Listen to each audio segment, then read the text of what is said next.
जय हिंद दोस्तों, स्वागत है आपका हमारे YouTube channel L N geography UGC NET JRF में। फ्रेंड्स, जैसा कि आप जानते हैं, हम लोग यूजीसी नेट जेआरएफ दिसंबर 2023 के लिए एमसीक्यू प्रैक्टिस कर रहे हैं और ऑलरेडी इस पे हम जो है लगभग 250 क्वेश्चन यानी 5 जो है वीडियोज लेक्चर को देख चुके हैं और उसके आगे आज हम छठा लेक्चर देखेंगे, जिसमें हम जो है आपके लिए जो है 100 क्वेश्चन का एक सेट तैयार करते हैं, जो कि हूबहू आपका जो एग्जाम पैटर्न है यूजीसी का, जो एग्जाम जो आपके यूजीसी में क्वेश्चन आ रहे हैं उस पे बेस्ड होता है। और उस पे आप लोगों का काफ़ी अच्छा रिस्पांस भी रहा है कि जो क्वेश्चन का लेवल है बहुत ही अच्छा है। तो उसी क्रम में आज हम आगे बढ़ते हुए जो है अगला जो लास्ट में हमने 50 क्वेश्चन किया था उसी के आगे जो हम क्वेश्चन नंबर 51 से उसको स्टार्ट करेंगे। आप सभी जानते ही हैं कि आपकी यूजीसी नेट दिसंबर 2023 के लिए डेट अनाउंस हो चुकी है और ज्योग्राफी का जो पेपर है वो 12 दिसंबर को सेकंड शिफ्ट में है। तो टाइम बहुत ही कम है। जो है जब हम लोग भी जो है अपने टाइम में जब जो है यूजीसी दे रहे थे तो उस टाइम की अहमियत हमें पता थी कि कैसे कैसे मुश्किलातों से होकर गुजरना पड़ता था। तो बहुत सारी जो है प्रॉब्लम्स आने वाली हैं आपके जो है स्टूडेंट लाइफ में। बहुत सारे जो है टेंशन्स आने वाले हैं, लेकिन उन सभी को आप जो है उन सभी बाधाओं को पार करते हुए आप जो है अच्छे से पेपर दीजिए और जो है सफलता अर्जित कीजिए। जैसे देखा जाए तो एक बहुत जो बड़ा टेंशन जो है अभी मिला हम लोगों को कि जो है इंडिया जो है वो वर्ल्ड कप हार चुका है। और ऐसी किसी भी इंडियन फैंस को उम्मीद नहीं थी कि कुछ ऐसा प्रदर्शन होगा, लेकिन फिलहाल उसको हमें एज अ मैच के रूप में देखना चाहिए। होता क्या है कि इंडिया में जो क्रिकेट है उसको बहुत ही बड़ा हाइप बना दिया गया है, इसलिए जो है इंडिया में लोगों को ज़्यादा प्रॉब्लम होती है क्रिकेट से। क्रिकेट है, खेल है, खेल में हार जीत होती है। वेल प्लेड, इंडिया ने अच्छा खेला, अच्छी कोशिश की, लगातार 10 मैच जीते। लेकिन अंतिम मुकाबले में थोड़ा अच्छा प्रदर्शन न कर सकने के कारण जो है 140 करोड़ भारतीयों का दिल टूटा है। आप लोग समझ सकते हैं कि आप लोग कितने पेन से गुजर रहे होंगे। फिलहाल उन सब बातों को जो है पीछे छोड़ते हैं, हम लोग हमेशा आगे की ओर सोचेंगे, क्योंकि युवा हमेशा आगे को सोचता है, ना कि अपने अतीत को याद करता है। अतीत का याद करने का काम जो वृद्ध होते हैं उनका होता है। तो चलिए हम लोग स्टार्ट करते हैं और देखते हैं कि आज के क्वेश्चन कैसे हैं और एक एक क्वेश्चन को अच्छे से हम लोग जो है देखेंगे। तो ये जो है L N UGC NET JRF, ये हमारा चैनल है। आज क्वेश्चन नंबर 51 से स्टार्ट करेंगे। तो चलिए, ये पहला क्वेश्चन आपकी स्क्रीन पे है। पहला क्वेश्चन कह रहा है कि the structure of movement and house hold travel behaviour किसने पेश किया। ये जो है रिसर्च पेपर का नाम था। तो ये जो रिसर्च पेपर था वो किस ज्योग्राफर ने लिखा है। ऑप्शन है Edward Ullman, Alfred Weber, Kevin Lynch, Amy Hurst. आपको बताना है कि ये रिसर्च पेपर या और इस पे पुस्तक भी है ये, तो ये किसके द्वारा लिखी गई है। तो इसका राइट आंसर क्या है? इसका राइट आंसर है एमी हर्स्ट। एमी हर्स्ट एक अमेरिकन जियोग्राफर थे और इनका जो काम था वो ट्रांसपोर्ट ज्योग्राफी पे था। तो ट्रांसपोर्ट ज्योग्राफी में ये ट्रांसपोर्ट के बहुत बड़े ज्योग्राफर हुए, उन्होंने बहुत सारी पुस्तकें लिखी, बहुत सारे लेख लिखे। उसी में से एक लेख था the structure of movement and house hold travel behaviour. ठीक है, तो इसका राइट आंसर क्या हो जाएगा? D is the right answer. अगला क्वेश्चन। अगला क्वेश्चन कह रहा है कि निम्नलिखित में से कौन सा विश्व व्यापार संगठन का कार्य नहीं है। कह रहा है कि कौन सा कार्य विश्व व्यापार संगठन का नहीं है। पहला है कि विश्व व्यापार संगठन के व्यापार समझौते को प्रशासित करता है, यानी जो विश्व व्यापार संगठन है डब्ल्यूटीओ है, ठीक है, जिसकी स्थापना कब हुई थी? 1995 में। तो ये विश्व व्यापार संगठन है, ये कह रहा है पहला काम इसका क्या है कि व्यापार समझौता कराना है। ठीक है, अगर किसी के बीच में व्यापार से संबंधित कोई प्रॉब्लम होती है तो ये समझौता करवाता है। दूसरा है कि व्यापार वार्ता के लिए एक मंच प्रदान करता है, ये सभी देशों को आपस में इकट्ठा करता है जो भी इसके सदस्य हैं, और एक मंच प्रदान करता है कि आप जो है व्यापार को कैसे वर्ल्ड लेवल पे बढ़ाया जाए, उस पर क्या क्या जो है सुधार किया जा सकते हैं, क्या क्या समस्याएं आ रही है, तो उस पर बातचीत करने के लिए एक मंच प्रदान करता है। तीसरा है राजनीतिक विवादों का निपटारा करता है और चौथा है राष्ट्रीय व्यापार, यानी जो इंटरनेशनल ट्रेड होता है, अंतर्राष्ट्रीय व्यापार होता है, उसको जो है सक्षम बनाता है। तो इसमें कह रहा है कि कौन सा अंतर्राष्ट्रीय व्यापार जो ये विश्व व्यापार संगठन है तो उसका कार्य नहीं है। तो पहला देखा जाए कि विश्व व्यापार संगठन के व्यापार समझौते को प्रशासित करना है काम, ये बात बिल्कुल सही है कि ये समझौता करवाता है। दूसरा है कि व्यापार वार्ता के लिए एक मंच प्रदान करता है, ये भी बात बिल्कुल सही है। तीसरा है कि राजनीतिक विवादों का निपटान करता है, ये बात बिल्कुल गलत है, क्योंकि राजनीतिक विवादों का निपटान करने के लिए आपका क्या है, इसके लिए अलग संस्थाएं जैसे संयुक्त राष्ट्र संघ है और बहुत सारी संस्थाएं हैं, इसका काम राजनीतिक विवादों का निपटान नहीं करना है। तो राइट आंसर क्या हो जाएगा? सी इज द राइट आंसर। इस तरह के क्वेश्चन का ट्रेंड आजकल जो है आपके एग्जाम में बढ़ गए हैं, तो इसलिए हमने कुछ क्वेश्चन इस तरह के आपके एग्जाम यहाँ पर रखे हैं। क्वेश्चन नंबर 53 कह रहा है कि दुनिया के औद्योगिक क्षेत्रों के बारे में निम्नलिखित में से कथनों पर विचार करें और उनमें से कौन सा कथन सत्य है, इस पे आपको बताना है। पहला कह रहा है कि न्यूयॉर्क और मध्य अटलांटिक का औद्योगिक क्षेत्र विभिन्न प्रकार के विनिर्माण यानी मैन्युफैक्चरिंग वस्तु प्रदान करता है। यानी कह रहा है कि जो न्यूयॉर्क और मध्य अटलांटिक औद्योगिक इंडस्ट्री क्षेत्र है, कहाँ पर है, यूएसए में है। वहाँ किस प्रकार की गतिविधियां होती है, वहाँ पर मैन्युफैक्चरिंग गतिविधियां ज्यादा होती है। दूसरा कह रहा है कि न्यूयॉर्क के क्षेत्र में लौह उद्योगों की सबसे बड़ी सांद्रता है यानी कंसंट्रेशन है। तीसरा है कि डेट्रॉयट में मोटर वाहन उद्योग अवस्थित है, यानी जो आपका डेट्रॉयट जो है इंडस्ट्रियल एरिया है, जो सिटी है, टाउन है, तो वहां पर जो है जो व्हीकल इंडस्ट्री है यानी जो मोटर उद्योग है वो काफी क्या है, विकसित है। तो आपको बताना है कि कौन सा सही है। ऑप्शन है ए या दो या दो तीन, 1 2 3। तो इसका राइट आंसर क्या है, इसका राइट आंसर है 1 2 एंड 3। कैसे, क्योंकि जो न्यूयॉर्क और मिडिल अटलांटिक इंडस्ट्रियल रीजन है वहां पर बहुत सारे मैन्युफैक्चरिंग कार्य किए जाते हैं, ये यूएसए में है ये इंडस्ट्रियल रीजन। ठीक है। दूसरा है न्यूयॉर्क के क्षेत्र में लौह उद्योग की सबसे बड़ी प्रधानता है। बिल्कुल बात सही है कि जो न्यूयॉर्क इंडस्ट्रियल रीजन है वहां पर बहुत बड़े पैमाने पर जो छोटे छोटे बहुत बड़े बड़े इंडस्ट्री लगे हैं किसके, आयरन एंड स्टील की। ये भी कहाँ पर है, यूएसए में। और जो डेट्रॉयट है वो आप जानते हैं कि वर्ल्ड में किसके लिए फेमस है, ऑटोमोबाइल इंडस्ट्री के लिए यानी मोटर वाहन उद्योग के लिए ऑलरेडी फेमस है। ये भी कहाँ पे है, यूएसए में है। तो इसके तीनों ऑप्शन क्या है, राइट है, इसलिए ऑप्शन नंबर क्या हो जाएगा, D is the right answer, 1 2 and 3। Question number 54 कह रहा है कि निम्नलिखित में से कौन सा सूचना और संचार प्रौद्योगिकी यानी आईसीटी इंफॉर्मेशन कम्युनिकेशन टेक्नोलॉजी क्षेत्र में किसी भी उत्पाद के कार्य है, यानी जो आईसीटी का कार्य पूछा जा रहा है क्या है। पहला है डेटा का भंडारण करना, यानी डेटा है उसको क्या करना, स्टोर करना। डेटा को रिस्टोर करना यानी पुनः प्राप्त करना, या डेटा को मैनिपुलेट करना यानी डेटा की हेराफेरी करना। तो आपको बताना है कि जो आईसीटी है इंफॉर्मेशन कम्युनिकेशन टेक्नोलॉजी है, तो ये इसका काम क्या है। तो इसका काम क्या है, इसका काम है डेटा को स्टोर भी करता है, आप वहाँ डेटा को पुनः प्राप्त भी कर सकते हैं, और आप जब चाहें जब डेटा में क्या कर सकते हैं, मैनिपुलेशन कर सकते हैं। कोई डेटा है आपके पास तो उसमें क्या कर सकते हैं, आप बदलाव भी कर सकते हैं। ये फायदा है आपका क्या, आईसीटी का, इंफॉर्मेशन कम्युनिकेशन टेक्नोलॉजी का। तो इसका राइट आंसर क्या हो जाएगा, D is the right answer, A B and C. Next अगला क्वेश्चन कह रहा है कि निम्नलिखित में से उद्योगों के स्थान को प्रभावित करने वाला कारक कौन सा नहीं है। यानी जो कोई इंडस्ट्री आप लगाते हैं तो उसके लिए एक स्पेशल क्या होना चाहिए, फैक्टर होता है उस इंडस्ट्री के लिए। लोकलाइजेशन फैक्टर आप लोग पढ़े होंगे, चाहे बेबर का, चाहे लॉस का, चाहे हुबर का, चाहे इजार्ड का। तो आप लोग देखेंगे उनका क्या काम क्या था, उन्होंने यही बताया कि आप कोई इंडस्ट्री कहाँ पे लगा सकते हैं, कौन कौन से फैक्टर होते हैं। ऑप्शन है आपका मशीनें, कैपिटल, यानी ये आपका जो है पूंजी होना चाहिए, ये कैपिटल लिख गया है, ट्रांसलेट हो गया है गूगल से, यहाँ पर आप पूंजी लिख लीजिएगा। ठीक है, इसको कैपिटल को पूंजी मानेंगे न कि राजधानी। तीसरा है इंश्योरेंस और चौथा है क्लाइमेट। तो आपको बताना है कि इसमें से कौन सा नहीं, यानी नाट का चश्मा अगर लगाए होंगे आप लोग तो देखेंगे कि इसमें आपसे पूछा जा रहा है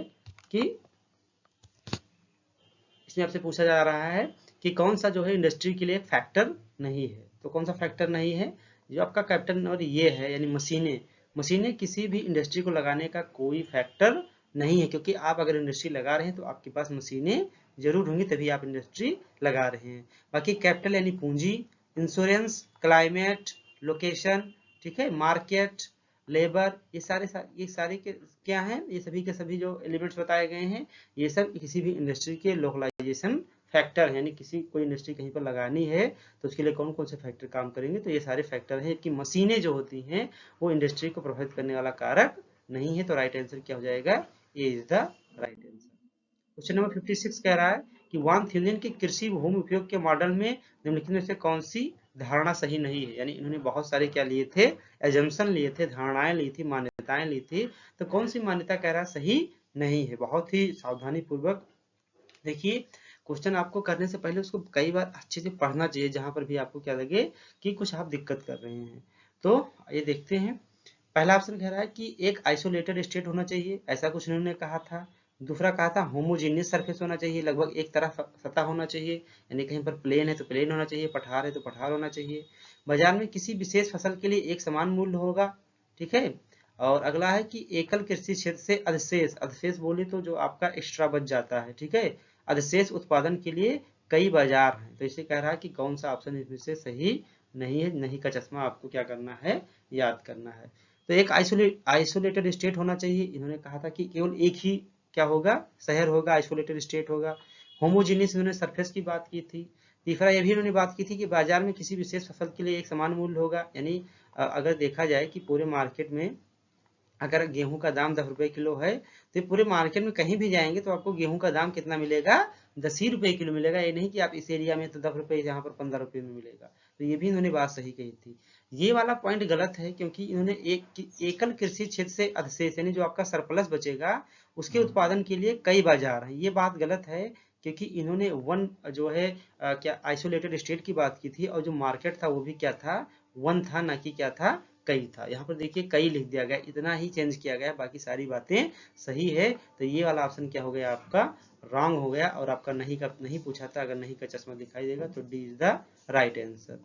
नेक्स्ट, निम्नलिखित में से किस प्रकार की कृषि में खट्टे फल की खेती बहुत महत्वपूर्ण है? ठीक है, यानी जो सिट्रिक फल होते हैं वो कहाँ पे ज्यादा उगाए जाते हैं? ऑप्शन है बाजार बागवानी में, ठीक है, यानी मार्केट जो गार्डनिंग होती है, वृक्षारोपण कृषि में, भूमध्यसागरीय यानी मेडिटेरियन कृषि में, या कोऑपरेटिव एग्रीकल्चर में, या फार्मिंग में। तो आपको बताना है कि किस एरिया में, किस प्रकार के कृषि क्षेत्र में आपके खट्टे फलों की खेती की जाती है। ठीक है, तो सिट्रस फल कहाँ पर ज्यादा उगाए जाते हैं? आपको पता है कि जो भूमध्यसागरीय क्लाइमेट होती है, यहाँ की जो मृदा होती है, इसमें चूने की मात्रा ज्यादा पाई जाती है। इसलिए ये रीजन होते हैं, ये क्या होते हैं कि जो है खट्टे फल जो होते हैं, जैसे जो संतरा हो गया, और जो है आंवला हो गया, या ऐसे और जो अंजीर हो गया, ये सारे जो खट्टे फल हैं यहाँ पर बहुतायत मात्रा में उगाए जाते हैं। और मेडिटेरियन के जो एग्रीकल्चर है, मेडिटेरियन क्लाइमेटिक रीजन, इसकी एक और विशेषता है, वो आप लोग कमेंट करके बताइए कि सबसे बड़ी विशेषता मेडिटेरियन क्लाइमेट की क्या होती है। अगला क्वेश्चन, अगला क्वेश्चन क्या है कि निम्नलिखित में से कौन जैविक कृषि गतिविधि के लिए गतिविधियों की विशेषताओं का वर्णन नहीं करता है? यानी जो आपका अब जो खेती की बात की जा रही है, वो कैसी, वो बात की जा रही है जैविक खेती की। ठीक है, बायो एग्रीकल्चर की बात की जा रही है। तो ये जो जैविक खेती है, कह रहा है उसकी विशेषता कौन सी नहीं है? पहला है मिट्टी की उर्वरता में सुधार के लिए रासायनिक उर्वरकों का उपयोग करना, बार बार इस्तेमाल होने वाले डिकम्पोजिंग और फॉलिंग का इस्तेमाल करना, कीटों को नियंत्रित करने के लिए तेज सुगंध वाली जड़ी बूटियां लगाना, प्रति हेक्टेयर अधिक उत्पादकता प्राप्त करना। ध्यान से पढ़ना है आपको और इसका आंसर देना है। तो इसमें से कह रहा है कौन सा ऑप्शन सही है? तो आइए एक एक करके देखते हैं। तो पहला कह रहा है कि मिट्टी की उर्वरता में सुधार के लिए रासायनिक उर्वरकों का प्रयोग करना। ये बात बिल्कुल गलत है। क्यों? क्योंकि जैविक कृषि में हम रासायनिक खादों का नहीं प्रयोग करते, बल्कि रासायनिक खादों से छुटकारा पाने के लिए ही जैविक कृषि का क्या आया है, कंसेप्ट आपकी मार्केट में आया है। ठीक है, तो पहली बात तो ये ऑप्शन क्या हो गया, रॉन्ग हो गया। दूसरा है कि बार बार इस्तेमाल होने वाला डिकम्पोजिंग और फॉलिंग, ये बात बिल्कुल सही है, क्योंकि इसमें हम जो खाद प्रयोग करते हैं उसको बनाने के लिए ऐसे तत्वों का प्रयोग करते हैं जो क्या हो जाता है, डिकम्पोज हो जाता है। जैसे मान लीजिए आपको जो है अनाज हो गए, कुछ सड़े गले जो सड़ जाते हैं, तो उनका प्रयोग, या कृषि के जो बाई प्रोडक्ट मिलते हैं उससे हम क्या बनाते हैं, उससे हम जैविक खाद बनाते हैं। तो ये ऑप्शन क्या है आपका, सही है। तीसरा कह रहा है कि कीटों को नियंत्रित करने के लिए तेज सुगंध वाली जड़ी बूटियां लगाना, ये भी बात सही है, क्योंकि जैविक खेती में कीटनाशकों का प्रयोग नहीं किया जाता है, बल्कि कीटों को नियंत्रित करने के लिए तेज सुगंध वाली जड़ी बूटी के पौधे लगाए जाते हैं। चौथा आपका गलत हो जाएगा, क्योंकि प्रति हेक्टेयर अधिक उत्पादकता प्राप्त करना इसका मोटिव नहीं होता है। किसका? जैविक कृषि का। जैविक कृषि का मतलब होता है कि उत्पादकता मिले, लेकिन उसका मेन मोटो होता है कि जो उसकी गुणवत्ता है, क्वालिटी पे उसके ध्यान दिया जाता है, क्वांटिटी के साथ। इसलिए ये भी ऑप्शन आपका क्या हो जाएगा, रॉन्ग हो जाएगा। इसमें केवल सही है 2 और 3। ठीक है, तो इसमें इसको आप 2 3 कर लीजिए, इसमें 2 4 लिख दिया गया है, तो इसको आप क्या कर लीजिएगा, 2 3, यही ऑप्शन आपका क्या हो जाएगा, सही हो जाएगा, यानी बी ऑप्शन सही है। ठीक है, अगला क्वेश्चन, निम्नलिखित में से कौन सा सिद्धांत आर्थिक लगान की यानी इकोनॉमिक रेंट का अवधारणा पर आधारित है? यानी कौन सा, यहाँ पर 4 मॉडल दिए गए हैं, 4 कंसेप्ट दिए गए हैं, आपको बताना है कि कौन सा सिद्धांत ऐसा है जो आर्थिक लगान की अवधारणा पर आधारित है, यानी इकोनॉमिक रेंट पर। पहला ऑप्शन है कृषि भूमि उपयोग मॉडल, जो वान थ्यूजन का था। रैंक साइज रूल, जो आपका जीके जिप का था।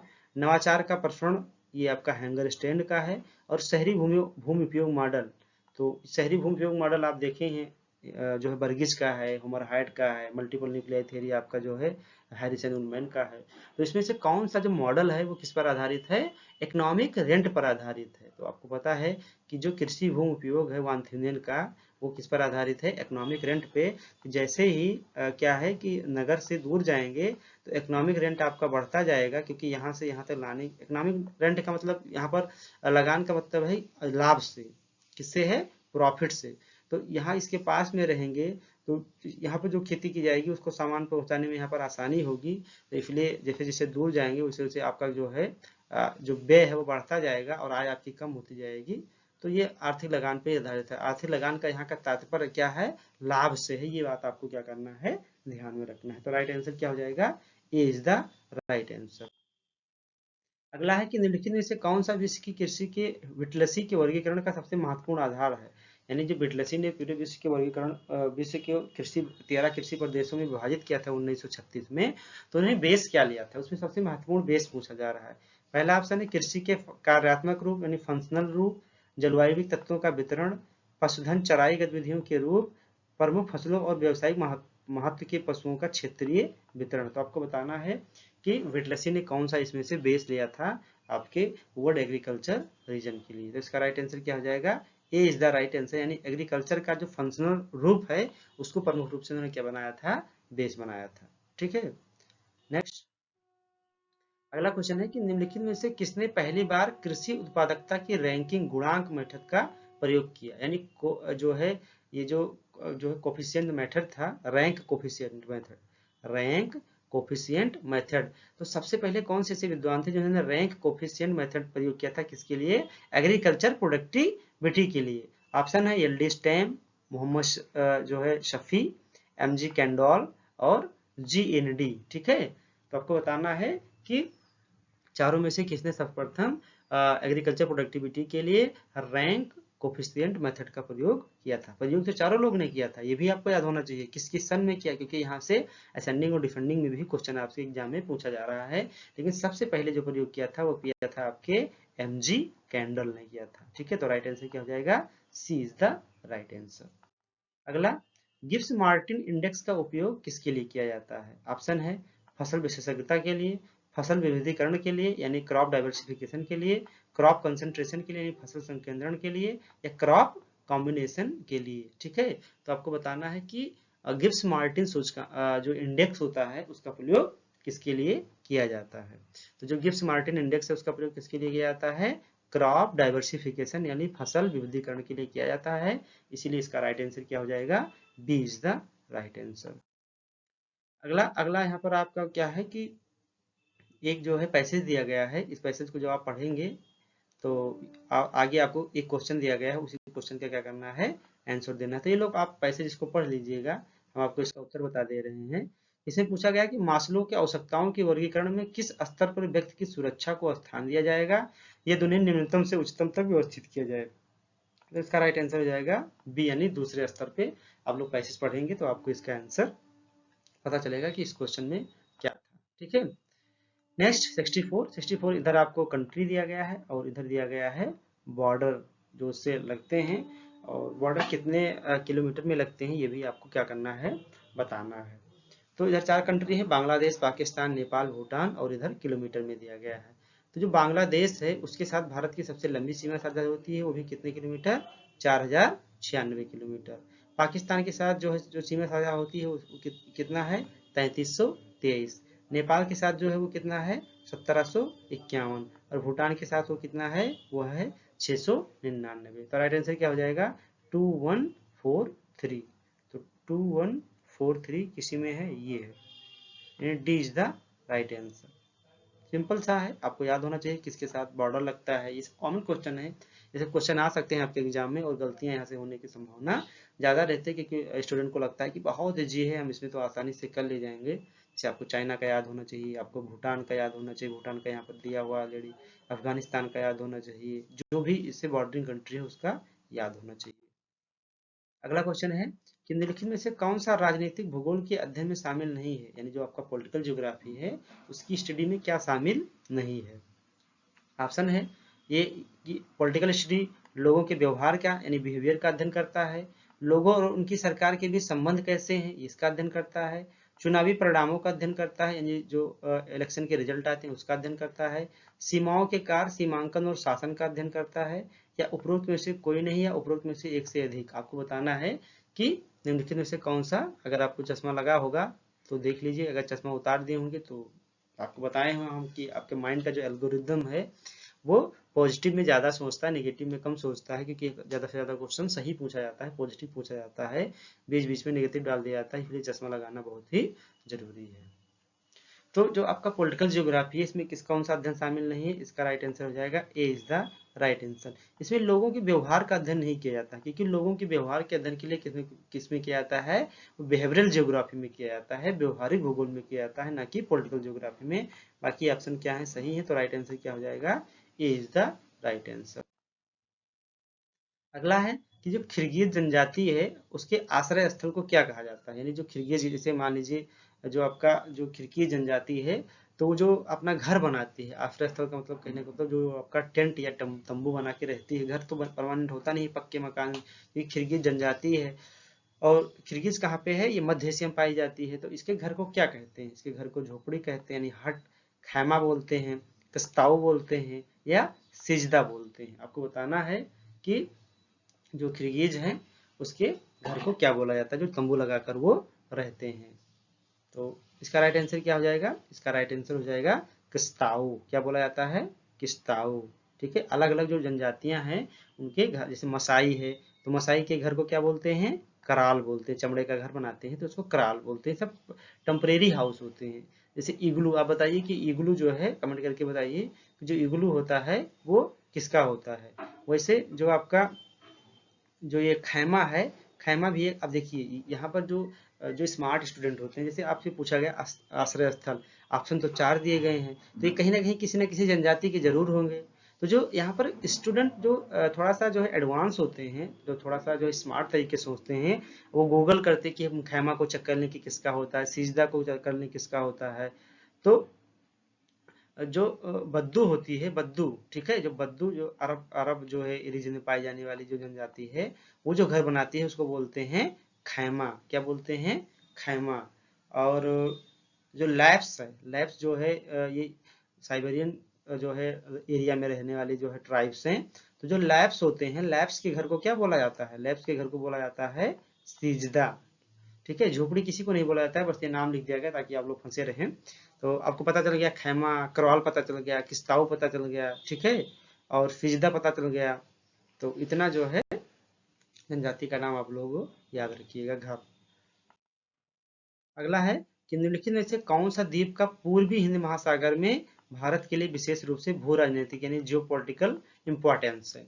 ऑप्शन है अंडमान और निकोबार, कोकोस कीलिंग, सुकरोता द्वीप समूह, ये है रेयूनियन द्वीप। तो आपको बताना है कि जो आपका इंडियन ओशन है, ठीक है, तो इंडियन ओशन में ये कह रहा है ईस्ट इंडियन ओशन, यानी जो बे ऑफ बंगाल वाला रीजन है।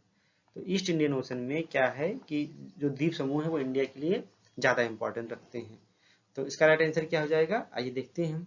तो अंडमान निकोबार द्वीप समूह आपको पता है कि बंगाल के खाड़ी में है, तो इसका इंपॉर्टेंस है ही हम, क्योंकि जो है इसी के पास जो थोड़ा सा नीचे जाएंगे तो मलक्का स्टेट है, मलक्का स्टेट से पूरा का पूरा चाइना का ट्रेड होता है, और इधर इंडिया या जो है साउथ ईस्ट की जितने भी कंट्री हैं उनका क्या होता है?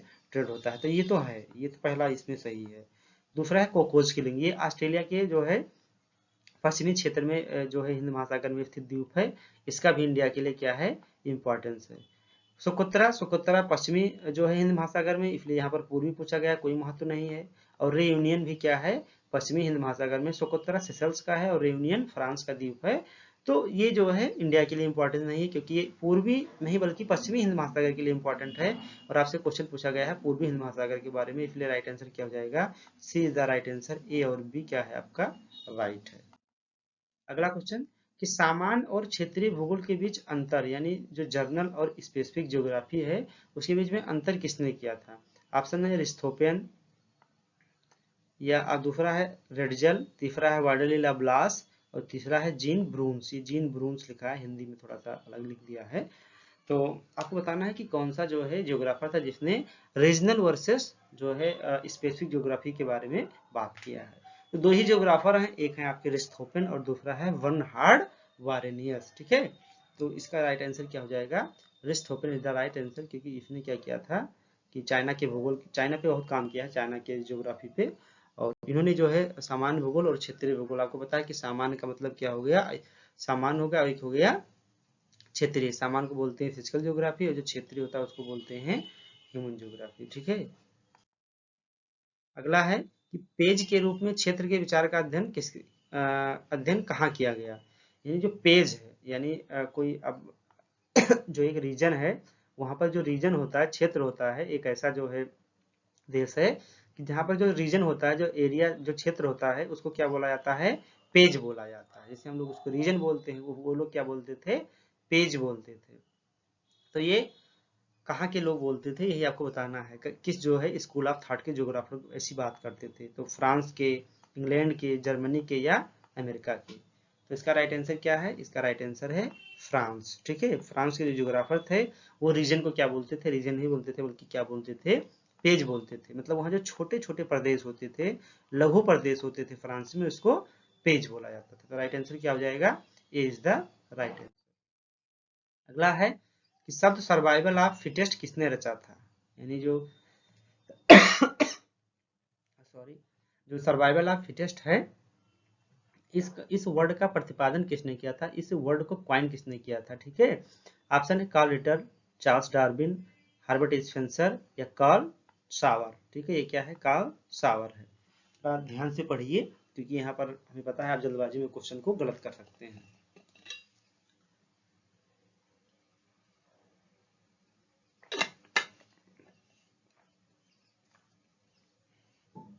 तो बहुत सारे स्टूडेंट होंगे जिनके मन में इसका उत्तर आया होगा चार्ल्स डार्विन। लेकिन चार्ल्स डार्विन नहीं होगा, क्योंकि क्वेश्चन में यह नहीं पूछा गया है कि सर्वाइवल ऑफ फिटेस्ट की रचना किसने की है, बल्कि यहाँ पर यह पूछा गया है कि सर्वाइवल ऑफ फिटेस्ट का कंसेप्ट किसने दिया, ये भी नहीं पूछा गया है। आपको बताना कि सर्वाइवल ऑफ फिटेस्ट जो शब्द था उसको पहली बार किसने क्वाइन किया, यानी किसने रचा था। तो इसका राइट आंसर क्या हो जाएगा, इसका राइट आंसर हो जाएगा हर्बर्ट स्पेंसर। जो हर्बर्ट स्पेंसर थे, इन्होंने सर्वाइवल ऑफ फिटेस्ट का जो शब्द है उसको दिया था। तो क्वेश्चन को बहुत ही बारीकी से ध्यान पूर्वक पढ़ना है कि शब्द कह रहा है कि रचना कह रहा है। ठीक है। मतलब कि पुस्तक कह रहा है कि क्या कह रहा है, ये आपको देखना है। अगला है कि नेचुरलिस्ट हिस्टोरिया को किसके द्वारा लिखा गया है। ऑप्शन है प्लेटो, प्लिनी, अरस्तु, टालमी। आपको बताना है कि नेचुरलिस्ट और हिस्टोरिया ये एक ही पुस्तक है, इसका नाम है नेचुरलिस्ट हिस्टोरिया। तो ये किसके द्वारा लिखा गया है, आप लोग को बताना है। तो इसका राइट आंसर क्या है, इसका राइट आंसर है आपका प्लिनी। आप लोग कमेंट करके बताइए कि जो प्लिनी था वो किस जो है स्कूल ऑफ थॉट से संबंधित रखता था, आपको बताना है कमेंट करके। ठीक है। इसका राइट आंसर क्या है, प्लिनी। अगला, विविधता में एकता की अवधारणा किसने विकसित की थी। यानी ये जो विविधता में एकता का कंसेप्ट है किसके द्वारा दिया गया था। ऑप्शन है बर्नहार्ड वारेनियस, राइडजल, कार्ल रिटर, अलेक्जेंडर वान हम्बोल्ट। तो विविधता में एकता का कंसेप्ट किसने दिया था, कार्ल रिटर ने दिया था। ठीक है। कि विविधता में एकता का एक कंसेप्ट था इनका, और इसको किसके द्वारा दिया गया, कार्ल रिटर के द्वारा दिया गया। नेक्स्ट, अगला क्वेश्चन है, ये आपको कुछ जो है कथन दिए गए हैं, स्टेटमेंट दिए गए हैं, और आपको बताना कि कौन सा कथन इसमें से, पहले आपको ये चेक कीजिए कि कौन सा सही या गलत पूछा। तो यहाँ पर पूछा गया है कौन सा इसमें सही है। पहला है कि कॉस्मस पुस्तक में हम्बोल्ट ने उल्लेख किया है कि भौतिक विज्ञान का मुख्य उद्देश्य विविधता में एकता है। अगला है कि प्राकृतिक घटनाओं पर रिटर के विचार डब्ल्यू.एफ. हेगले के कार्यों के समानांतर थे। अगला है कि वाइडल डी ला ब्लास ने टेरेस्ट्रियल यूनिटी की अवधारणा को आगे बढ़ाया। और लास्ट में है कि भूआकृति विज्ञान शब्द का प्रतिपादन विलियम मॉरिस डेविस के द्वारा किया गया है। तो आपको बताना है कि कौन सा सही है। तो पहला ऑप्शन बिल्कुल सही है, ये राइट है कि कॉस्मोस जो हम्बोल्ट का है वो कई भागों में विभाजित है, जिसमें उन्होंने बताया है कि जो है भौतिक विज्ञान का मुख्य उद्देश्य क्या है, विविधता। यानी बहुत सारी चीजें विविध हैं, यानी आपको देखेंगे भौतिक भूगोल में कि पहाड़, नदी, दर्रे सारी चीजें पाई जाती हैं, लेकिन ये सारे क्या है, विविधता है। लेकिन ये अलग अलग होते हुए भी क्या है, एक है, क्योंकि ये सारे के सारे एक दूसरे से क्या है, जुड़े हुए हैं। तो ये एक एकदम राइट है। दूसरा क्या है कि प्राकृतिक घटनाओं पर रिटर के जो विचार हैं डब्ल्यू.एफ. हेगल के द्वारा के समानांतर हैं, ये भी बात क्या है, बिल्कुल राइट है।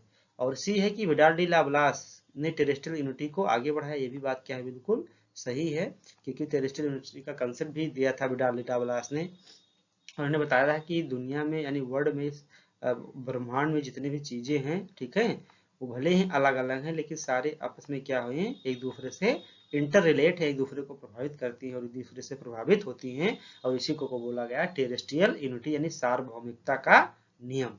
तो ये भी सही है। ये ऑप्शन आपका सही नहीं है क्योंकि जो आपका जियोमॉर्फोलॉजी शब्द है इसका प्रतिपादन विलियम मॉरिस डेविस के द्वारा नहीं किया गया था, बल्कि किसके द्वारा किया गया था, इसका जो इस शब्द का प्रयोग सर्वप्रथम किया गया था, प्रतिपादन किया गया था, वो आपके पेंक महोदय द्वारा किया गया था। किसके द्वारा? पेंक के द्वारा किया गया था। डब्लू पेंक, पेंक भी दो हैं, एक है डब्लू पेंक और एक है ए पेंक। तो ए पेंक जो है, जो डब्लू पेंक हैं, ये आपके जो है डेविस के बाद जो ये डेविस के बाद जो पेंक हैं, जिन्होंने जो कंसेप्ट दिया था जियोमॉर्फोलॉजी वाला, वो वाले पेंक हैं, वाल्टर पेंक इनको बोलते हैं। और इनके एक पिता हैं अल्बर्ट पेंक। तो एग्जाम में कभी कभी दे देता है, तो ये आपको क्या करना है, ध्यान रखना है। तो इसका राइट आंसर क्या हो जाएगा? इसका राइट आंसर हो जाएगा सी, यानी ए, बी और सी इज द राइट आंसर। अगला है कि निम्नलिखित में से भूगोल को सामान्य और विशिष्ट भूगोल में अंतर करने और दोनों विषयों के बीच पारस्परिक निर्भरता की व्याख्या करने वाला भूगोलवेत्ता कौन था? यानी किसने कहा था जो है कि ज्योग्राफी को दो भागों डिवाइड कर दिया गया, एक जनरल ज्योग्राफी और एक डिवाइड कर दिया गया स्पेसिफिक ज्योग्राफी। जनरल को बोला गया फिजिकल ज्योग्राफी, भौतिक भूगोल, और विशिष्ट को बोला गया रीजनल या आपको बोला गया ह्यूमन ज्योग्राफी। ठीक है, तो ऑप्शन है वारेनियस, बर्नहार्ड वारेनियस, स्टूबो, रिटर, ठीक है, और हार्टसोन। तो आपको बताना है कि ये स्ट्रेबो है, स्टूडो लग गया है, स्ट्रेबो, टाइपिंग वाले मिस्टेक किए हैं। तो इसका राइट आंसर क्या है? इसका राइट आंसर है आपका बर्नहार्ड वारेनियस, जिन्होंने जो है भूगोल को दो भागों में बांटा, और कौन से, अब एक जनरल और एक बताया विशिष्ट। ऐसा जब इनसे पूछा गया तो इनका कोई मकसद नहीं था, लेकिन इन्होंने स्टडी के जो है अध्ययन की जो है सरलता के लिए भूगोल को दो भागों में डिवाइड कर दिया था। लेकिन इन्होंने बताया था कि दोनों एक दूसरे से क्या है, एक दूसरे पर इंटरडिपेंडेंट है, निर्भर है, अलग अलग नहीं है। तो राइट आंसर क्या हो गया? ए इज द राइट आंसर। अगला है कि प्रायद्वीपीय भारत का निम्न में से किस पठार की विशेषता जीर्ण स्थलाकृति है? जीर्ण मतलब बहुत ही ओल्ड हो, कटा फटा स्टेज में आ गया है। ऑप्शन है मारवाड़ का उच्च भूमि, मालवा का पठार, बुंदेलखंड सॉरी बघेलखंड का पठार, और डी है बुंदेलखंड का पठार। तो या बुंदेलखंड की उच्च भूमि। तो आपको बताना है कि कौन सा जो प्रायद्वीपीय पठार है। तो आपको पता है कि प्रायद्वीपीय पठार में बहुत छोटे छोटे पठार हैं, तो इसमें कौन सा सबसे ओल्ड है, बहुत जीर्ण है, पुराना है सबसे। तो इसका राइट आंसर क्या है? राइट आंसर है बुंदेलखंड का पठार। ये काफी ओल्ड हो चुका है, काफी इरोड भी हो चुका है नदियों द्वारा। यहाँ पर क्या किया गया है, थोड़ा जो है कुछ नदियों के द्वारा, हवाओं के द्वारा काफी इरोजन का काम किया गया, और सबसे क्या है, ये पुराना है। तो राइट आंसर क्या हो जाएगा? D is the right answer. Next, यहाँ पर आपको कुछ जो है दर्रे दिए गए हैं, पासेस है और स्टेट है, आपको क्या करना है, मैच कराना है। इधर ऑप्शन है जो जिला जेलपेला, सिपकिल्ला, लिपलेख। अभी कुछ दिन पहले हम लोगों ने दर्रे पर एक बहुत ही सारगर्भित और बहुत ही अच्छा वीडियो बनाया था, और आप लोगों ने जो इसको देखा होगा तो इसको अच्छे से कर पाएंगे।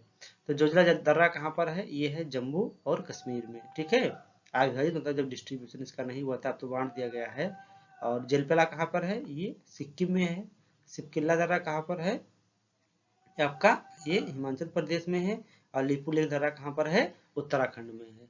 तो राइट आंसर क्या हो जाएगा? 3214। ठीक है, 3214 यानी C is the right answer. Next, अगला क्वेश्चन कह रहा है कि निम्नलिखित में से किस राष्ट्रीय जलमार्ग की लंबाई सबसे कम है? आपको पता होना चाहिए कि भारत में कई राष्ट्रीय जलमार्ग हैं, उसका लंबाई कितना है। एक लंबाई आपको ऐसे नहीं याद हो तो आप क्रम से याद कर लें कि पहले पे दूसरे पे कौन है। तो राष्ट्रीय जलमार्ग नंबर 1, 2, 3 या 5। तो इसका राइट आंसर क्या होगा? तो जो राष्ट्रीय जलमार्ग नंबर 1 है, कहाँ से कहाँ तक जाता है? ये जाता है आपका इलाहाबाद से हल्दिया तक। राष्ट्रीय जलमार्ग नंबर 2 कहाँ आता है? सदिया से धोरी तक जाता है। राष्ट्रीय जलमार्ग नंबर 3 कहाँ से आता है? कोच्चि से कोल्लम तक जाता है। और जो आपका अगला राष्ट्रीय जलमार्ग है, ये 5वां है, ये कहाँ पे जाता है? तलोचर से गोयनखोल तक। ठीक है, बहुत सारे लोग इसको जो है एक और नाम से जानते हैं। तो इसमें आपसे पूछा है, सबसे बड़ा नहीं पूछा है, सबसे बड़ा तो आपका जो है एक होता ही, लेकिन इससे पूछा है सबसे छोटा। तो इन तीनों में सबसे छोटा जो है वो आपका है राष्ट्रीय जलमार्ग नंबर 3। ये क्या है? सबसे छोटा है इन चारों ऑप्शन में। अगला है, यहाँ पर कुछ स्टेटमेंट दिए गए हैं भारतीय रेलवे के बारे में, आपको बताना है कि कौन सा सही है या कौन सा गलत है। तो पहला कह रहा है कि भारत में पहली रेलवे लाइन 1856 में निर्मित हुई। दूसरा है कि उत्तर क्षेत्र वह क्षेत्र है जिसमें देश में सबसे अधिक रेलवे ट्रैक हैं। तीसरा है भारत में एशिया का दूसरा सबसे बड़ा रेलवे नेटवर्क है। तो आपको बताना है कि कौन सा ऑप्शन सही है, कौन सा ऑप्शन सही नहीं है। तो पहला ऑप्शन क्या है, बिल्कुल ही रॉन्ग है, कि भारत में पहली रेल 1856 में न चलकर कब चलाई गई थी, 1853 में चलाई गई थी, मुंबई से पुणे के बीच में, ठाणे के बीच में, ठीक है। और दूसरा है कि उत्तर क्षेत्र वह क्षेत्र है जिसमें देश में सर्वाधिक रेलवे ट्रैक है, बिल्कुल राइट आंसर है, क्योंकि उत्तर क्षेत्र क्या है, बिल्कुल समतल मैदानी क्षेत्र है और यहाँ पर रेलवे का नेटवर्क सबसे ज्यादा है। और भारत में एशिया का दूसरा सबसे बड़ा रेलवे नेटवर्क है, ये भी बात सही है, क्योंकि पहला नेटवर्क किसके पास है, चाइना के पास है। तो इसका राइट आंसर क्या हो जाएगा, इसका राइट आंसर हो जाएगा आपका ए, यानी 2 और 3 इज द राइट, क्योंकि यहाँ पर पूछा है सही। नेक्स्ट देखते हैं। क्वेश्चन नंबर 80 क्या कह रहा है कि यहाँ पर भी स्टेटमेंट दिए गए हैं, आपको बताना कि कौन सा क्या है सही है। यहाँ पर देखा गया सही पूछा गया है, ध्यान देना है। पहला ऑप्शन है कि OH के स्प्रेड जिन्होंने भारत को 7 प्रमुख भौगोलिक भागों में विभाजित किया। दूसरा है कि बाबुला माला, कुद्रेमुख, मध्य सह्याद्री की कुछ महत्वपूर्ण चोटियां हैं। तीसरा है भौगोलिक रूप से पूरे हिमालय क्षेत्र को शिवालिक, मध्य और केंद्रीय हिमालय में विभाजित किया गया है। चौथा है कच्छ प्रायद्वीप और काठियावाड़ प्रायद्वीप पश्चिमी तटीय मैदानों पर स्थित है। अब इस क्वेश्चन को करने में कोई दिक्कत नहीं, लेकिन अगर आप शब्दों पर ज्यादा ध्यान देंगे तभी क्वेश्चन को आप कर पाएंगे। तो पहला ऑप्शन क्या कह रहा है कि OH के स्प्रेड ने भारत को 7 प्रमुख भौगोलिक प्रदेशों में विभाजित किया है, ये बात क्या है, बिल्कुल ही गलत है। दूसरा क्या है, बाबुल माला और कुद्रेमुख मध्य सह्याद्री की कुछ महत्वपूर्ण चोटियां हैं। अब सह्याद्री क्या है, पश्चिमी घाट को हम सह्याद्री के नाम से जानते हैं, जिसको 3 भागों में बांट के पढ़ते हैं, उत्तरी, मध्य और दक्षिणी। तो जो बाबुल माला है, कुद्रेमुख है, यानी जो ये कुद्रेमुख है जो कर्नाटक में है, ये मध्य सह्याद्री की कुछ महत्वपूर्ण चोटियां है, तो ये बिल्कुल क्या है, राइट है। तीसरा कह रहा है कि भौगोलिक रूप से हिमालय क्षेत्र को 3 भागों में डिवाइड किया गया है, पूरे हिमालय को, यहाँ पर शब्द देखिए पूरे हिमालय को बोल दिया है, तो ये बात बिल्कुल गलत है, क्योंकि पूरे हिमालय को 3 नहीं बल्कि 4 श्रेणियों में डिवाइड किया गया है। एक trans Himalaya, great Himalaya, middle Himalaya, lower या शिवालिक हिमालय, ठीक है। तो इसलिए क्या हो जाएगा, रॉन्ग हो जाएगा। अगला है कि कच्छ प्रायद्वीप और काठियावाड़ प्रायद्वीप पश्चिमी तटीय मैदानों पर स्थित है, ये बात बिल्कुल सही है कि पश्चिमी तटीय मैदान पे ही जो है आपका कच्छ का प्रायद्वीप है और आपका काठियावाड़ का प्रायद्वीप है। तो राइट आंसर क्या हो जाएगा आपका, 2 और 4, D is the right answer. Next कह रहा है कि सिंधु जल संधि के बारे में कौन सा कथन सही है। तो पहला कि भारत और पाकिस्तान के बीच सिंधु जल संधि पर हस्ताक्षर किए गए थे। दूसरा है कि इस पर 19 सितंबर 1960 को हस्ताक्षर किए गए। तीसरा है कि भारत रावी, ब्यास और सतलुज के पानी का उपयोग कर सकता है। अब आपको बताना है कि कौन सा कथन इसमें से सही है। तो जो पहला ऑप्शन है कि भारत और पाकिस्तान के बीच सिंधु जल के लिए समझौता हुआ है, बिल्कुल है। ये जो है 1960 में ही क्या हुआ था, इस पे हस्ताक्षर किए गए थे और इसमें बताया गया था कि आप किस किस जो है नदी का और कितना जल का उपयोग कर सकते हैं। तो पहला ऑप्शन बिल्कुल राइट है कि समझौता हुआ है। समझौता 19 सितंबर 1960 को हुआ, ये भी सही है। और इस समझौते में बोला गया था कि भारत आप जो है भैया रावी, ब्यास और सतलज के पानी का उपयोग कर सकते हैं, इसमें किसी भी प्रकार की प्रॉब्लम की बात नहीं, क्योंकि आपको पता होना चाहिए कि सिंधु की सब सहायक नदियां हैं झेलम, चिनाब, रावी, सतलज और ब्यास। तो इसका राइट आंसर क्या हो जाएगा, D is the right answer. अगला है कि निम्नलिखित भारतीय राज्यों को उनके भौगोलिक क्षेत्र के अवरोही क्रम में व्यवस्थित कीजिए। यानी अवरोही बोले तो किसमें है, आपको डिसेंडिंग ऑर्डर में। डिसेंडिंग मतलब सबसे बड़ा। तो आपको बताना है कि कौन सा सबसे बड़ा है, उसके बाद यानी बढ़ते से घटते क्रम में आपको क्या करना है, आना है। आरोही मतलब बढ़ते कदम और अवरोही मतलब घटते क्रम। तो आपको बताना है उनके क्षेत्रफल के आधार पे। तो सबसे बड़ा इसमें क्या है, सबसे बड़ा है राजस्थान, तो ये नंबर 1 पे आ जाएगा। उसके बाद महाराष्ट्र 2 पे आ जाएगा। उसके बाद कर्नाटक ये 3 पे आ जाएगा। और उसके बाद 4 नंबर पे आपका आ जाएगा तमिलनाडु। तो राइट आंसर क्या हो जाएगा, यानी 3 के बाद 1 2 4, 3 1 2 4, यानी D is the right answer. ठीक है, तो 4 जो है सबसे अधिक क्षेत्रफल वाला राज्य, 4 सबसे कम क्षेत्रफल वाला राज्य, ये लोग आप अच्छे से क्या कर लीजिए, रेडी कर लीजिए। अगला क्वेश्चन कह रहा है कि बाबा बुदन की पहाड़ियां कहाँ पर अवस्थित हैं। ऑप्शन है पूर्वी घाट, पश्चिमी घाट, विंध्याचल पर्वत, उत्तर पूर्वी यानी नॉर्थ ईस्ट क्षेत्र, या उपरोक्त में से कोई नहीं, या उपरोक्त में से एक से अधिक ऑप्शन सही है। तो आपको बताना है बाबा बुदन की पहाड़ियां कहाँ पे है।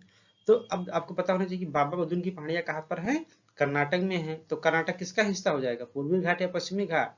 तो इसका राइट आंसर क्या हो जाएगा, पश्चिमी घाट का हिस्सा हो जाएगा कर्नाटक। तो इसका राइट आंसर हो जाएगा पश्चिमी घाट, यानी B is the right answer.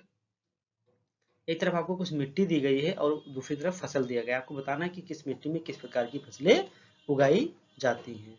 तो देखते हैं, आइए। तो काली मिट्टी में किसकी खेती ज्यादा होती है, कपास की खेती होती है, ठीक है। और जो आपका ये लाल मिट्टी है, ठीक है, तो लाल मिट्टी में पहले हम जलोढ़ मिट्टी का देखेंगे। जलोढ़ मिट्टी ज्यादा पता है सबको। जलोढ़ मिट्टी में किसकी खेती की जाती है, चावल की खेती की जाती है, ठीक है। और जो लाल मिट्टी है इसमें फलों की खेती करवा देते हैं। और जो पर्वतीय मिट्टी है इस पे काफी की खेती की, काफी के लिए क्या जरूरी होता है, ढाल युक्त सतह जरूरी होता है, ठीक है। तो चलिए मैच कराते हैं, कुछ मैच करेगा। ये देखिए, ये वाला ऑप्शन आपका मैच कर रहा है, तो राइट आंसर क्या हो जाएगा, B is the right answer, ठीक है। क्योंकि जो पर्वतीय मिट्टी होती है वो कॉफी के उत्पादन के लिए ही प्रसिद्ध है, कॉफी हुआ, चाय हुआ। क्योंकि थोड़ा क्या होता है, स्लोप वाला रीजन होता है ना, तो स्लोप वाले रीजन पे किसकी खेती होती है, चाय की और कॉफी की। किसके लिए पाला की जरूरत नहीं होती है और साथ ही साथ किसकी जरूरत नहीं होती है, ढाल युक्त सतह होती है, क्योंकि इसकी जड़ें होती है काफी हल्की होती हैं और जलभराव की स्थिति में वो उसी में गल जाती है। तो राइट आंसर क्या हो जाएगा, B is the right answer, ठीक है। नेक्स्ट है कि दक्षिणी पश्चिमी मानसून हवा दक्षिणी परिसंचरण तंत्र के निचले स्तर में एक वापसी प्रवाह है, ठीक है। और कारण कह रहा है कि गर्मियों के दौरान तिब्बती पठार के गहन ताप के कारण गर्म वायु कम दबाव पैदा करती है। तो पहला ऑप्शन ये कह रहा है कि जो साउथ वेस्ट मानसून है इंडिया में, वो हवा का एक दक्षिणी परिसंचरण तंत्र के निचले स्तर में वापसी प्रवाह है, ये कह रहा है। तो ये बात बिल्कुल सही है, क्योंकि जो साउथ वेस्ट मानसून है इंडिया में, तो ये तिब्बत का पठार है, ठीक है। तो तिब्बत का पठार पर जब हीटिंग खूब जो होती है तो यहाँ से हवाएं गर्म होकर ऊपर उठती हैं और यहाँ पर लो प्रेशर बनता है, यहाँ पर high pressure anti cyclonic condition बनती है। और ये हवाएं बनती हैं क्या, जेट, क्या बनती हैं, जेट, ठीक है। और ये बनती हैं दो तरह की जेट, एक होती है पछुआ जेट जो कि हिमालय के उत्तर में चली जाती है, और एक होती है पूर्वा जेट जो कि हिंद महासागर को पार करते हुए, सॉरी, पूरे जो प्रायद्वीपीय पठार को पार करते हुए ऐसे आते हुए कहाँ पे उतरती है, हिंद महासागर में। हिंद महासागर में उतरती है, मेडागास्कर के पास मैस्केरन द्वीप होता है, और यहीं पर ये पूर्वा जेट स्ट्रीम जो है, अब ऑलरेडी आपको पता है कि ये घटना जो हो रही है ये अप्रैल मई में हो रही है, क्योंकि अप्रैल मई में पूर्व उत्तरायण होता है। जून में तो आपको पता है कि 23.5 नॉर्थ पे ज्यादा चमकता है। और यहाँ पर होता है हीटिंग, तो यहाँ पर होता है लो प्रेशर इंडिया में, और यहाँ पर होता है हाई प्रेशर। और जब हवाएं उतरती हैं तो ये हवाएं जहाँ पर उतरती हैं वहाँ पर ऑलरेडी प्रेशर हाई हो जाता है, और यही हवाएं क्या बन जाती हैं, आगे बढ़ के दक्षिणी पश्चिमी मानसून का रूप ले लेती हैं। तो ये क्या कह रहा है कि दक्षिणी पश्चिमी मानसून हवा दक्षिणी परिसंचरण तंत्र के निचले स्तर में एक वापसी प्रवाह है। तो ये निचला स्तर, ये जो आया फिर यहाँ पर उतरा, और ये क्या जा रहा है, निचला स्तर जा रहा है, ठीक है। तो इसी का क्या होता है, वापसी प्रवाह होता है। अभी कह रहा है क्यों ऐसा होता है, क्योंकि गर्मियों के दौरान तिब्बती पठार के गहन ताप के कारण गर्म वायु कम दबाव पैदा करती है। तो यही तो बात हुआ कि गर्मियों में जो तिब्बत के पठार अधिक गर्म हो जाता है तो यहाँ पर लो प्रेशर बनता है, इसके कारण ये हवा बनती है और हमारे यहाँ क्या आता है, मानसून आता है। तो यही ध्यान रखना है आपको, एग्जाम में चेंज कर देगा, पूर्वी जेट स्ट्रीम के स्थान पे पछुआ जेट स्ट्रीम लिख देगा, तो आप जो है परेशान हो जाएंगे। तो इसमें ए और दोनों सही है, और आर ए की क्या करता है, सही व्याख्या भी कर रहा है, ठीक है। तो राइट आंसर क्या हो जाएगा, A is the right answer. अगला है कि जो है ये वहां पर जो है अनुपात लगाइए आप लोग, ठीक है। ये अनुपात लगेगा ऐसे, यानी 1:2.5 लाख, ठीक। वन 1:2.5 लाख के पैमाने वाले मानचित्र को उसके क्षेत्रफल का 4 गुना बड़ा किया जा सकता है, ठीक है। तो पैमाना क्या होगा, यानी कह रहा है कि अगर कोई मानचित्र पैमाना है 1:250,000 यानी 2.5 लाख, ठीक है।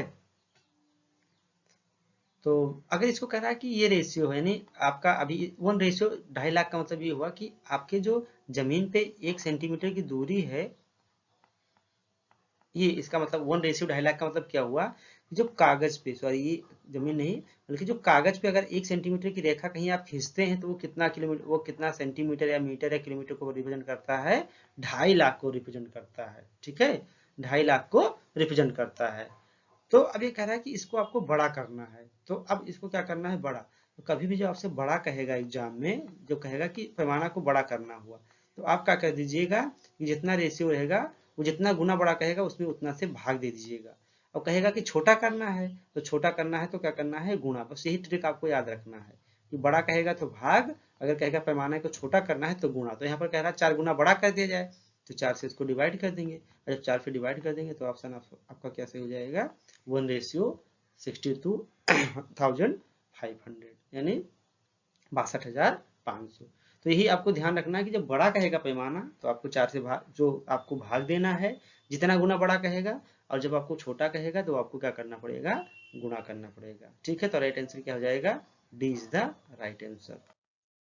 अगला है कि निम्नलिखित में से कौन सा आरेख स्थानिक रूप से पहले शहरी केंद्रों के शहरी भू उपयोग के प्रकार का वितरण करने के लिए सबसे उपयुक्त है। यानी कोई सिटी है, अब सिटी के अलग अलग एरिया जो है अलग अलग काम हो रहे हैं, तो यहाँ पर जो ये भूमि है इसको दिखाने के लिए आप किस प्रकार के चार्ट का प्रयोग करेंगे, हिस्टोग्राम का प्रयोग करेंगे, गोले का प्रयोग करेंगे, बार का प्रयोग करेंगे, जो ऐसे बनता है ना, ये बार हो गया, और या पाई का प्रयोग करेंगे। तो किसका प्रयोग करेंगे, पाई का प्रयोग करेंगे। पाई को 360 डिग्री में डिवाइड कर देंगे। मान लीजिए आधे, इसके पूरे शहर के आधे पे जो है मान लीजिए कि फैक्ट्री लगी हुई है, कारखाने का काम है, तो 360 डिग्री का आधा 180 इसको डिवाइड कर देंगे। मान लीजिए इसके आधे के आधे पे कोई दूसरा काम हो रहा है, तो इसको हम इतना डिग्री ले लेंगे, इसको इतना डिग्री ले लेंगे। तो इसमें दिखाने पे क्या होगा कि पूरे शहर में किस एरिया में कौन सा काम होता है, आसानी से हम दिखा सकते हैं। इसलिए राइट आंसर क्या हो जाएगा, पाई इज द राइट, यानी D is the right answer. अगला कि जीआईएस में निम्नलिखित में से कौन सा डेटा फॉर्मेट सैटेलाइट इमेज के लिए अच्छा होता है, सुसंगत होता है। ऑप्शन है CAD data format, DLG data format, vector data format या रास्टर डेटा फॉर्मेट। तो सभी को पता है कि जो रास्टर डेटा फॉर्मेट होता है वो क्या होता है, इजी होता है और आसान होता है किसी भी जीआईएस सॉफ्टवेयर में। ठीक है, तो आप राइट आंसर क्या हो जाएगा, D is the right answer. अब जैसा कि आप जानते हैं कि आपके एग्जाम में जो है वो, हाँ, 10 क्वेश्चन अब क्या आता है आपके एग्जाम में, पैसेज से आता है। कुछ पैसेज आपको जो है उसी में से उत्तर ढूंढ कर करना होगा, कुछ पैसेज में उत्तर उसमें नहीं मिलेगा, आपको जो है खुद से सोचना पड़ेगा। तो यहाँ पर एक पैसेज दिया गया है, पैसेज मैंने आपको बताया है कि पैसेज पढ़िए पहले आप, या आप पहले क्वेश्चन को देख सकते हैं, या आप पहले पैसेज को पढ़िए अच्छे से एक बार, और इसमें जहाँ जहाँ कीवर्ड हो, ठीक है, जैसे यहाँ प्रदूषण और कुछ नहीं बल्कि हमारे आसपास के अवांछनीय परिवर्तनों का परिणाम है जो पौधों, जानवरों और मनुष्यों पर हानिकारक प्रभाव डालते हैं। भूमि और मिट्टी, वायु और जल का प्रदूषण विभिन्न प्राकृतिक पारिस्थितिक तंत्रों को, जैव विविधता को भारी नुकसान पहुंचाती है। प्रदूषक जिसमें ठोस, तरल या गैसीय पदार्थ शामिल होते हैं। अब यहाँ पर आप जो भी आपको सीट दी जाएगी वहाँ पर, यहाँ पर आप जो है पॉइंट लिखते जाइए कि प्रदूषण क्या करता है, ये जिसे यहाँ पर एक पॉइंट मिल गया कि प्रदूषण किससे हो सकता है, जिसमें ठोस भी हो सकता है, तरल भी हो सकता है और गैस भी हो सकता है। ठीक है, तो ये एक पॉइंट आपको मिल गया। ऐसे इसको पढ़ते रहना है। और जो मेन जैसे यहाँ पर दिया गया है कि प्राकृतिक घटनाओं या जो है कार्बन मोनोऑक्साइड CFC, कई कण मामलों, सल्फर ऑक्साइड, नाइट्रोजन के ऑक्साइड जैसे प्राकृतिक गतिविधियों से उत्पन्न प्रदूषक वायु प्रदूषण के कुछ प्रमुख स्रोत हैं। तो अब आप जो है आप तुरंत अपने आंसर शीट में लिखिए, जो आपको मिलता है रफ करने के लिए कि वायु प्रदूषण के स्रोत, अब इसको यहाँ पर नोट कर लीजिए। उसके बाद इसी कौन से रोग होते हैं, रोग लिख लीजिए, वायु प्रदूषण से नोट कर लीजिए। हो सकता है कि पीछे ही पूछ ले कि निम्नलिखित में से कौन सा वायु प्रदूषण के स्रोत नहीं है, तो तुरंत आपको तुरंत पैसे द्वारा नहीं पढ़ना पड़ेगा। इसीलिए आपको बताया जा रहा है कि जो मेन पॉइंट है, जो आपको लगे कि कीवर्ड है जो यहाँ के, उसको आप नोट करते रहिए जैसे आपको बताया गया है। ठीक है, उसके बाद आप क्वेश्चन पढ़िए। तो इसको आप लोग अच्छे से पढ़िएगा, हम आपको आंसर बता दे रहे हैं पढ़ के। ठीक है, और आप लोग वैसे इसको आप देखिए। पहले पूछा गया कि जल प्रदूषण में उद्योग किसके अंतर्गत आते हैं। प्रदूषण जब कभी वो होता है तो दो होता है, एक पॉइंट होता है यानी पॉइंट स्रोत, यानी स्रोत प्रदूषण। स्रोत प्रदूषण का मतलब ये होता है कि जैसे मान लीजिए जल प्रदूषण, यहाँ पर कह रहा है कि जो है जल प्रदूषण में उद्योग किसके अंतर्गत आते हैं। तो कोई इंडस्ट्री लगी है, अब ये डायरेक्ट नदी में अपना पानी गिरा दे रहा है, तो जल प्रदूषण का स्रोत क्या हो गया, पॉइंट टू पॉइंट हो गया। यानी डायरेक्ट सोर्स आप क्या कर रहे हैं कि डायरेक्ट अपना जो गंदा पानी है वो नदी में डाल दे रहे हैं। लेकिन अभी ये आप जल कहीं अलग डाल देते और यहाँ से बाद में यहाँ पर प्रदूषण फैलता कई सालों बाद, तो ये हो जाता, ये बिंदु, ये पॉइंट, जो ये ऑप्शन है आपका कि पॉइंट सोर्स हो गया या लाइन सोर्स हो गया या एरियल सोर्स हो गया, तो ये पॉइंट सोर्स ना होता। जब आप इंडस्ट्री लगाए हुए हैं और डायरेक्ट नदी में डाल दे रहे हैं, यानी जल प्रदूषण में उद्योग किसके अंतर्गत आते हैं। तो इंडस्ट्री क्या करता है, पानी डायरेक्ट आपका कहाँ डाल देता है, नदी में डाल देता है और तुरंत आपका बहकर वो नदी में चला जाता है। तो एक किस प्रकार का स्रोत हो गया, पॉइंट स्रोत हो गया, यानी पॉइंट आपको पता है यहाँ पे। अगला है कि ऑटोमोबाइल से निकलने वाले प्रदूषक क्या है, तो CO2, N2, SO2, CO। तो राइट आंसर जब आप पढ़ेंगे उसको तो उसमें क्या मिलेगा आपको, CO, कार्बन मोनोऑक्साइड। नेक्स्ट कह रहा है कि स्थलीय समुद्री पारिस्थितिक तंत्रों और मनुष्यों पर किस यूवी विकिरण के बहुत अधिक प्रतिकूल प्रभाव पड़ने की संभावना है। यानी चाहे मनुष्य हो या पारिस्थितिक तंत्र हो, जो अल्ट्रावायलेट किरणें हैं, आपको बताना चाहिए कि जो यूवी रेज होती है ना, ये 3 प्रकार की होती हैं। एक होता है सी, एक होता है बी और एक होता है ये। ठीक है, इसमें सी छोटी होती है, उसके बाद बी बड़ा होता है और सबसे बड़ा होता है आपका ए। लेकिन इसमें कह रहा है कि किस यूवी विकिरण के बहुत अधिक प्रतिकूल प्रभाव पड़ने की संभावना है। तो इसमें सी और बी जो होते हैं बहुत ही नुकसानदायक होते हैं, ए भी नुकसानदायक होता है, लेकिन ये कह रहा है कि बहुत अधिक, यहाँ पर बहुत शब्द लगा दिया है, इसलिए इसका राइट आंसर क्या हो जाएगा, बी हो जाएगा। और कभी कभी आपके एग्जाम में पूछ लेगा कि आप बताइए कि ये जो आपका CBA, ठीक है, यानी ABC है, इसमें आपको पूछ लेगा कि इसका जो वेवलेंथ है उसको असेंडिंग एंड डिसेंडिंग में कीजिए। तो हमको ए के बाद बी आता है, बी के बाद सी आता है, तो हमको याद होगा कि ए यार तो सबसे छोटा होगा, बी बड़ा होगा, सी सबसे बड़ा होगा, जबकि इसका अपोजिट होता है, सी सबसे छोटा होगा, उसके बाद बी वेवलेंथ में बड़ा होता है और ए की वेवलेंथ सबसे ज्यादा बड़ी होती है। ये भी आपको याद रखना है। नेक्स्ट कह रहा है कि अम्लीय वर्षा में निम्नलिखित में से कौन सा अम्ल होता है, सल्फ्यूरिक अम्ल होता है, हाइड्रोक्लोरिक एसिड होता है, नाइट्रिक एसिड होता है, या उपरोक्त सभी। इसका राइट आंसर क्या हो जाएगा, उपरोक्त सभी। नेक्स्ट है कि ओजोन परत के क्षरण के लिए जिम्मेदार कौन सा प्रदूषक अत्यधिक जिम्मेदार है, chlorofluorocarbon, carbon monoxide, sulphur dioxide, उपरोक्त सभी। तो जो आपका ओजोन परत है उसके लिए सबसे अधिक नुकसानदायक क्या है, CFC यानी क्लोरोफ्लोरोकार्बन, जो कि फ्रिज एवं फोम बहुत सारे ऐसे जो है यंत्रों से निकलते हैं। उसके बाद एक आपका कंप्लीट हो गया, यहाँ पे आपका स्टार्ट है आपका दूसरा। आपको वही काम जो मैंने बताया है, जिसे यहाँ पर आप पढ़िए कि महासागर की सतह और वायु में, ये महासागर की जो सरफेस है ऊपर का, और वायु में तापमान, घनत्व, जल की लवणता की भिन्नता के कारण महासागरीय धाराएं उत्पन्न होती है। तो जब आप सीट निकले आपको तुरंत ध्यान लिख दिए कि महासागरीय धाराएं उत्पन्न, शार्ट में लिख दीजिए किसके कारण होती हैं, तापमान, घनत्व और जल।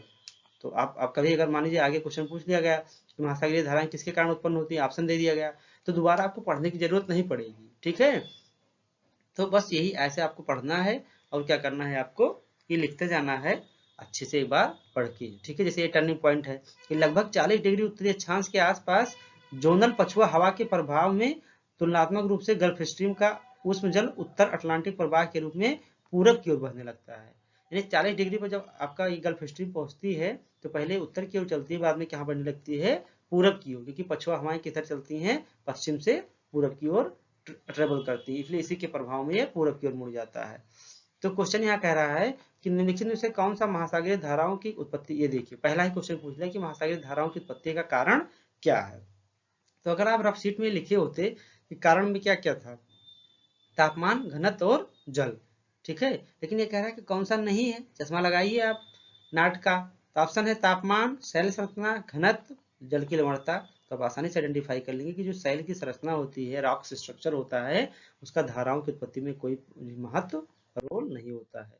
अगला है कि उत्तर विश्वतीय धारा किस ओर बहती है। ठीक है, ऑप्शन है अफ्रीका के पश्चिमी तट से दक्षिण अमेरिका के पूर्वी तट पर, अफ्रीका का पूर्वी तट से दक्षिण अमेरिका के पश्चिमी तट पर, अफ्रीका के पश्चिमी तट से दक्षिण अमेरिका के पश्चिमी तट, या दक्षिण अमेरिका के पूर्वी तट से अफ्रीका के पश्चिमी तट पे। तो अब आप यहाँ पर आपको तभी कर पाएंगे जब आपको ये नॉलेज हो कि ये जो उत्तरी विश्वविद्यालय धारा है वो कहाँ कहाँ बहती है। ठीक है, तो यहाँ पर आप तुलना कीजिए अफ्रीका और दक्षिण अमेरिका के बीच में। तो यहाँ पर अफ्रीका है, मान लीजिए यहाँ पर क्या है आपका अफ्रीका, यहाँ पर क्या है दक्षिणी अमेरिका है। तो ये जो बहती है वो कुछ इस रूप में, यानी अफ्रीका के पश्चिम तट से, क्योंकि 30 डिग्री में कौन सी हवा चलती है, जो है आपका ट्रेड विंड, और ट्रेड विंड पूरब से पश्चिम चलती हैं। तो दक्षिण अफ्रीका के ये किस तट हो गया, ये पश्चिम तट हो गया।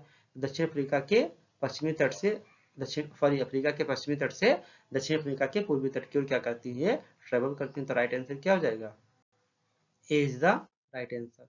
अगला है कि 40 डिग्री उत्तरी अक्षांश के पास गल्फ स्ट्रीम को क्या कहा जाता है, अभी हम लोगों ने देखा था। इसको किस नाम से जानते हैं, नॉर्थ अटलांटिक ड्रिफ्ट के कारण नाम से जानते हैं, जो कि पछुआ हवाओं के कारण पूरब की ओर मुड़ जाता है।